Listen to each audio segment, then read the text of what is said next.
हश्र में दामने सरकार बहुत काम आया। कौन कहता है कि किरदार बहुत काम आया। खौफ तारी था, अंधेरा था, मगर ए आका कब्र में आपका दीदार बहुत काम आया। नात के बाद जब मनकबत की मिसरे पढ़े गए तो यूं कहा, इश्को वफा खुलूस की तस्वीर है हुसैन, सब्रो रजा विकार की तौकीर है हुसैन। बोले उमर के हो गया मैं मुस्तनद गुलाम, हाथों में मेरी आपकी तहरीर है हुसैन। बोले में उमर के हो गया मैं मुस्तनद गुलाम, हाथों में मेरी आपकी तहरीर है हुसैन।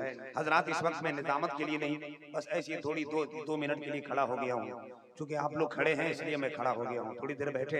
हिंदुस्तान का एक बहुत खूबसूरत शायर जनाब मोहतरम अलहाज मुबारक हुसैन मुबारक ने अपना शेरी सफर शुरू किया और बहुत सलीके के साथ आपकी समातों को मुनव्वर व ताबनाक बनाया और फिर अपनी जगह विराजमान हो गए। क्यों? क्योंकि इस वक्त हिंदुस्तान का एक पाकीज़ा लहजा जिनकी खिताबत के जुमलों से अदबी और समाजी माशरती तहजीब व तमद्दुन का विकार बुलंद होता है, वो खतीब बावकार मसीहाए अल्फाज खतीबुल हिंद अल्लामा अलहाज आसिफ इकबाल साहब तशरीफ फरमा है।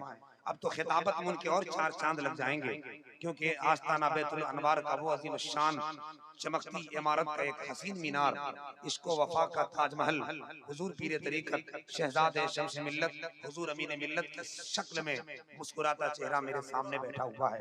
ये उस बारगाह का एक परवरदा है, ये उस बारगाह से ताल्लुक रखते हैं जिनके बारे में एक शायर ने कहा था, इश्क का गुलदान है शम्सुल हुदा। देखिए, धीरे से शेर पढ़ा जाए तो इसका मतलब शेर कमजोर नहीं होता। हम अपनी औकात में आ जाएंगे ना तो आप लोग पहले आसमान पर पहुंच जाएंगे, लेकिन मैं डर रहा हूं कि पहले आसमान पर जाने के बाद एक आध आदमी अगर छूट के गिरा तो न जाने कितने लोगों का हाथ पैर टूट जाएगा। इसलिए जो जहां है वहीं बैठिए।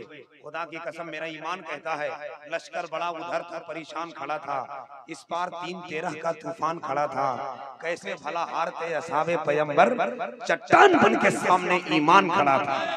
समझ रहे? तो जरा मोहब्बत से बैठिए। मिसरा हम भी पढ़ते हैं, मगर इस वक्त मिसरा हजरत की तरफ देखिए, हमको ऐसे ही देख रहे हैं जैसे टुनकियाल मुर्गी की तरफ सियार देखता है, जैसे वोट न देने वाले को मुखिया देखता है, जैसे जहेज लेने वाले दामाद को ससुर देखता है। ऐसे ही मुझको देख रहे हैं, क्योंकि मैंने टाइम खा रहा हूँ। मगर घबराइए मत, ये आए हैं गिरिडीह से, तो हम भी तो आए हैं कहीं से। एक शेर पढ़े, सुभान अल्लाह कहिएगा। कैसे कहिएगा? कह के बताइए। ऐसे शेर आएगा, शेर आएगा, शेर आएगा, बकरी भी नहीं आएगी। हाँ, शेर बोलना है तो जरा मोहब्बत के साथ शेर की तरह घनगरज आवाज में एक मर्तबा हुजूर शम्स मिल्लत और एक हाथ हुजूर शहजादे शम्स मिल्लत के नाम पर हाथ उठाओ, और जो नहीं बोलता है कलपट्टी पे जमाओ और पूरा मनवा लगा के मोहब्बत लहका के बोलो, या रसूल अल्लाह। हाँ, इश्क का गुलदान है शम्सुल हुदा। क्या करे, मेरा लहजा ही वैसा है। हाँ, मेरा लहजा ही ऐसा है, क्योंकि सब लोग आप जैसे लोग पढ़े लिखे हो जाएंगे तो फिर शरैदी शाहपुर में बोलने वाला भी कोई होना चाहिए। इश्क का गुलदान है शम्सुल हुदा, साहबे इरफान है शम्सुल हुदा, चाहने वालों का यही ऐलान है, हम सबों की जान है शम्सुल हुदा। चाहने वालों का यही ऐलान है, हम सबों की जान है शम्सुल हुदा, हम सबों की जान है शम्सुल हुदा। और अगर ये मिसरा कहते हुए आगे बढ़ जाए, रुतबा बुलंद वाला है हजरत अमीन का, हर समत आज चर्चा है हजरत अमीन का।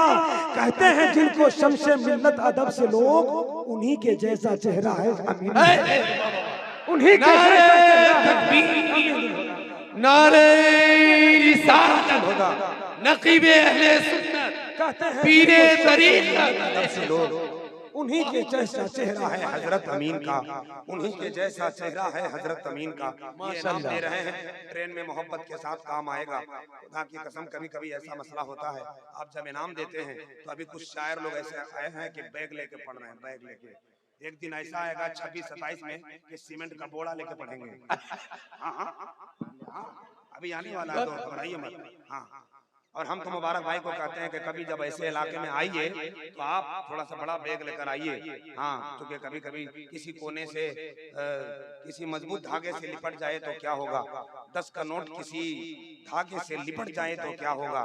बड़ा बड़ा बैग अब इस जगह लाना जरूरी है, ये छोटी छोटी थैली फट जाए तो क्या होगा। इसलिए मैं चाहता हूँ कि जिस अंदाज में आप सुने, इनाम अपनी जगह है, मगर जिस अंदाज में आप बेदार हैं, मैं आपको सलाम करता हूँ। टाइम बहुत कम है, हिंदुस्तान का बड़ा मकबूल भेजा। हजरत जनाब मंजर भाई से पूछिए कितनी मेहनत से हिंदुस्तान का खूबसूरत अजीम पाकीज़ा लहजा अल्लामा अलहाज मुबारक हुसैन मुबारक को हासिल, अल्लामा अलहाज आसिफ इकबाल, यही तो इन दोनों में मोहब्बत है। नाम लेना चाहता हूँ आसिफ इकबाल का, नाम लिया जाता है मुबारक हुसैन। क्या बात है, माशाअल्लाह। अरे वाह, प्यार होना चाहिए, ऐसा मोहब्बत ऐसी होनी चाहिए। हिंदुस्तान का बड़ा लहजा है। हजरत अल्लामा अलहाज आसिफ इकबाल एक जगह मिस करके मोहब्बत से मना कर मुबारक हुसैन मंजर साहब की दावत पर बड़ी मुश्किलों से हासिल हुए हैं। तो हम चाहते हैं कि उनका टाइम खोटा ना करें। मोहब्बत और एहतराम की पाकीज़ा जमीन पर हिंदुस्तान का एक अजीम खानकाह आस्ताना बैतुल अनवार से ताल्लुक रखने वाला अल्लामा अलहाज आसिफ इकबाल साहब, जो पूरे मुल्क के खतीबों के लिए एक आइडियल हैं। बहुत बड़े बड़े मकाम पर फायज हैं और बहुत बड़े बड़े जलसों में, स्टेजों पे, खानकाहों में बुलाए जाते हैं। बड़ा मकबूल लहजा है अल्लामा अलहाज आसिफ इकबाल साहब किबला का। तो जितना बड़ा खतीब है उतना बड़ा इस्तेमाल होना चाहिए। हाथ उठाइए, देख लीजिए अगल बगल कौन हाथ नहीं उठाया है, उनको बोलिए कि अगर आपका हाथ नहीं उठा तो है कहाँ। देख लीजिए अगल बगल चचा लोग भी उठा लीजिए। फिर एक मरतबा ऐसा नारा लगाइए ताकि शम्स मिल्लत हुजूर सराज मिल्लत का फैजान यहाँ आ जाए। माशाअल्लाह, जरा बुलंद आवाज से हाथों को उठाएं, मोहब्बत से नारा लगाएं, नारे तकबीर। अल्लाहु अकबर। कितने अच्छे लग रहे हैं। मैं धीरे बोल रहा हूँ मगर आप तेज बोल रहे हैं। सलामत रहें, हुजूर सराज मिल्लत हुजूर शम्स मिल्लत का फैजान की चादर ऐसे ही तनी रहे। नारे तकबीर। अल्लाह, अरे जोर से बोलो ना, नारे तकबीर, नारे रिसालत।